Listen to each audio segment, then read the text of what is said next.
تو انہوں نے کیا نام ہے اس نے کہا بھی کہ آپ ہمارا ساتھ دیں، یزید نے کہا، لیکن حضرت حسین نے بالکل انکار کر دیا.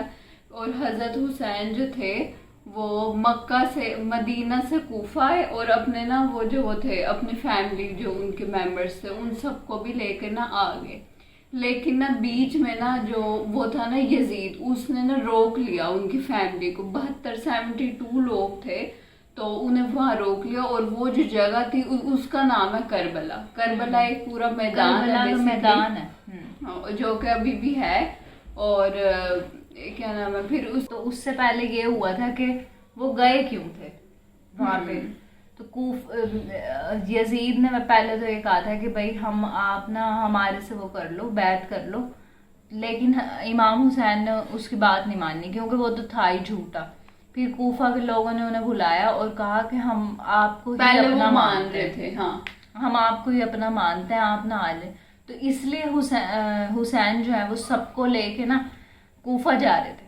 لیکن جب یزید کو پتہ چلا کہ کوفہ والے حسین کے ساتھ ہیں تو اس نے پھر ادھر کے گورنر کو فون کیا اور یہ یوں کر کے نا انہوں نے آپس میں مطلب خرید لیا ان کے لوگوں کو پیسے دے کے. اور جو حضرت حسین کے ساتھ تھے وہ پیچھے ہٹ گئے. لیکن نہیں 72 لوگ تو ان کے جو نہیں، لشکر میں تھے وہ تو ابھی بھی ان کے نا، ساتھ تھے. ہاں. کوفہ والے پیچھے ہٹ گئے تھے وہاں سے.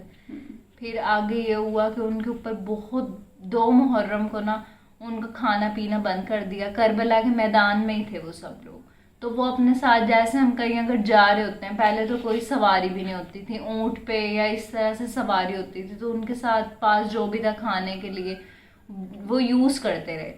لیکن وہ جو تھے حضرت حسین انہوں نے پوچھا بھی، انہوں نے کہا کہ آپ لوگ جو بھی جانا چاہتے ہیں، کیونکہ وہ جنگ کا انہوں نے کر دیا تھا اعلان یزید وغیرہ نے. تو حضرت حسین نے پوچھا کہ بھائی اگر کوئی جانا چاہتا ہے اپنے لشکر کے لوگوں سے ان سے پوچھا. لیکن وہ کیوں پیچھے ہٹتے؟ وہ تو حسین کے ساتھ تھے، حق کے ساتھ تھے. وہ ان میں ان کے بھائی بھی تھے، بہنیں بھی تھی. بھائی تو حسن ہے نا، اور بھی ہے ان کے بھائی اور ان کی بہنیں بھی تھی. تو کوئی بھی ان کے ساتھ سب رہے. انہوں نے کہا نہیں، جیسے حسین کہیں گے ہم ساتھ ہیں ان کے اور ان کا ہی ساتھ دیں گے. پھر اس کے بعد 7 محرم سے جب دیکھیں 2 سے 7 تک انہوں نے سروائیو کیا تو بہت سے لوگ شہید بھی ہو رہے تھے. لیکن 7 سے تو انہوں نے بس حد کر دی. ایک جو واقعہ ہے علی اصغر کا، وہ تو غائب جب میں سوچتی بھی ہوں نا میرے دل کو کچھ ہوتا ہے. وہ ایسا تھا کہ نا حضرت علی اصغر 6 ماہ کا، ہاں 6 مہینے. تو نا انہوں نے کہا کہ بھائی حضرت امام حسین نے کہا کہ انہیں تو پانی پلا دو. تو انہوں نے یوں اپنا ہاتھ اٹھایا جیسے بچے کو لے کے ہم اوپر نہیں کرتے کہ بس اس کو پلا دو پانی، کیونکہ یہ تو چھوٹا ہے 6 ماہ کا. تو ان ظالموں نے کیا کیا کہ بھائی ان کے حلق میں نا وہ مار دیا تیر. بچے کے حلق میں نا یہاں پہ تیر مارے اور ان کو اسے تلوار سے شہید کیا تھا علی اصغر کو. آپ یہ دیکھیں گے چھوٹا سا بچہ، اس سے تو ایمان آ ہی جاتا ہے. چلو جتنا بھی کوئی ظالم ہو نا اس کو آ ہی جائے گا کہ چلو چھوٹے سے بچے کو تو ہم کر ہی دیں.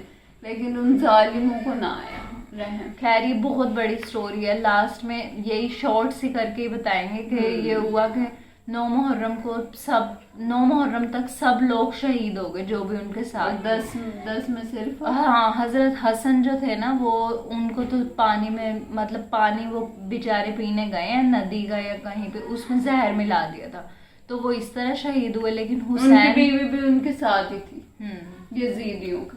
ہاں حضرت حسن کی بیوی بھی یزیدیوں کے ساتھ تھی.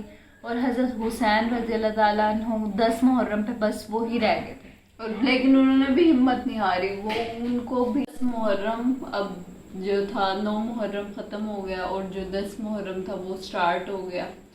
تو 10 محرم پہ جو سارے تھے وہ تقریباً سب شہید ہو ہی گئے تھے. لیکن کچھ عورتیں اور بچے ہی رہ گئے تھے. اور ایک حضرت زین العابدین کو حضرت حسین کے بیٹے تھے اور وہ اصل میں جنگ میں اس لیے نہیں شامل ہو سکے کیونکہ وہ بیمار تھے.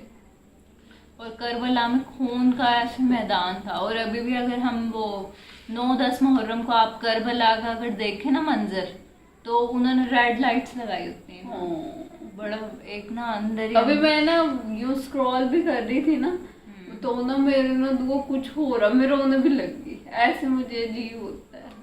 اور آپ کو یوں میں کر دوں تو آپ کو کتنا درد ہوتا ہے. بس کرو. سو گائز اب ہو گیا تھا 10 محرم، لیکن وہ جو حضرت حسین تھے انہوں نے بالکل بھی ہار نہیں مانی ان یزیدیوں کے سامنے. اب انہوں نے اکیلے ہی آنا تھا، مطلب اکیلے ہی، کیونکہ وہی رہ گئے تھے نا، میدان میں اترنا تھا. لیکن انہوں نے ہار نہ مانی اور آخر کار چاروں طرف سے انہیں گھیر لیا گیا. اور 10 محرم کو بھی جب یہ نہیں کہ وہ ایکٹیو تھے، آپ خود سوچیں جو اب پانی نہیں ہے، پانی اگر گرمی، شدید گرمی تھی وہاں پہ کربلا کے میدان میں، اتنی زیادہ گرمی تھی جب یہ جنگ ہوئی. اور اس کے علاوہ جو ہے نہ انہوں نے پانی پیا ہوا، پہلے ان کا جسم زخمی تھا تیروں سے، پہلے بھی لگے ہیں بہت. اب وہ اکیلے تھے اور اب ان کی حالت بھی اتنی، لیکن وہ اتنے بہادر تھے. لیکن اب بس وہ صرف ایک ہی بچ گئے تھے، تو اسی لیے انہیں چاروں طرف سے گھیر لیا گیا. اور آخر کار جب سب نے، جب ان کے تیر آر پار ہو گئے ان کے، تو کیا نام ہے، وہ اپنے وہ جو گھوڑے تھے اس سے وہ گر گئے سجدے کی حالت میں. اور اس کے بعد جو ہے مطلب سجدے کی حالت میں نیچے گرے ہیں حضرت امام حسین، تو ان کے اوپر جو ہے وہ گھوڑے دوڑائے گئے. اب یہ بولنا، بس بولنا بھی آسان نہیں ہے جو ان کے ساتھ ہوا ہے. گھوڑے دوڑائے گئے. اور پھر شیمر نامی ایک اللہ کی لعنت ہے، اس نے جو ہے نا حضرت امام حسین رضی اللہ تعالیٰ عنہ کا سر کاٹ دیا، اور وہ یزیدیوں کے درباروں میں اس سر کو لے کے گیا، اور وہ پورے بازاروں میں یوں پھر آیا. اور بس پتہ نہیں، انہیں تو یہ لگا نا کہ ان کی جیت ہے، لیکن ان کی جیت نہیں ہے، ان کی سب سے بڑی ہار ہی وہ تھی. کیونکہ آپ ان کی ہار کا اندازہ اب یہاں سے لگا لو کہ ابھی بھی یزید کا کوئی نام نہیں ہے، صرف اور صرف حق اور سچ، یعنی کہ حضرت امام حسین کا نام ہے. حضرت محمد صلی اللہ علیہ وسلم کے امتی بیٹھے ہیں. ابھی بھی یزیدیوں شر تو مٹ ہی جاتا ہے ایمان. ہاں، جب بھی کوئی حکمران بھی ہے نا وہ اس نے ہٹنا ہی ہے، اور جو سچ ہے نا وہ ہمیشہ رہے گا. ان کی بہن کی ایسی حالت ہو گئی تھی اپنے بھائی کی حالت دیکھ کے، کیونکہ عورتیں اور بچے، اور عورتوں نے بھی بالکل وہ کیا ہے بہادری کا مظاہرہ. سو گائز اسلام ہمیں یہی سبق دیتا ہے کہ ہم نے کسی ظالم کے سامنے نہیں جھکنا. ہم نے، اور لاسٹ ٹائم پہ بھی گائز نماز نہیں ہٹی تھی، سب سے جو یہ جو مین پوائنٹ، نماز تو کسی حالت میں نہیں چھوڑی تھی.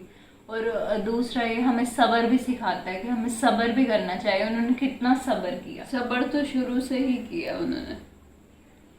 سو گائز ابھی تو یہ بہت ساری، یہ جو سٹوری ہے نا یہ بہت بڑی ہے، بہت زیادہ بڑی، لیکن اگر ہم نے یہ شارٹ وے میں آپ کو سنائی ہے، سو یہی تھی اس کی سٹوری. تو ہم آپ سے ملیں گے انشاءاللہ، کل ملیں گے 10 محرم پہ. سو اپنا بہت سارا خیال رکھیں، اور تھوڑا سا جیسے نا ہر اس میں لازمی پڑھنا گائز، ہر لازمی چاہیے ہر چیز، ریلیجین پڑھنے چاہیے ویسے. تو ہم آپ سے ملیں گے نیکسٹ ولاگ میں. ٹیک کیئر، اللہ.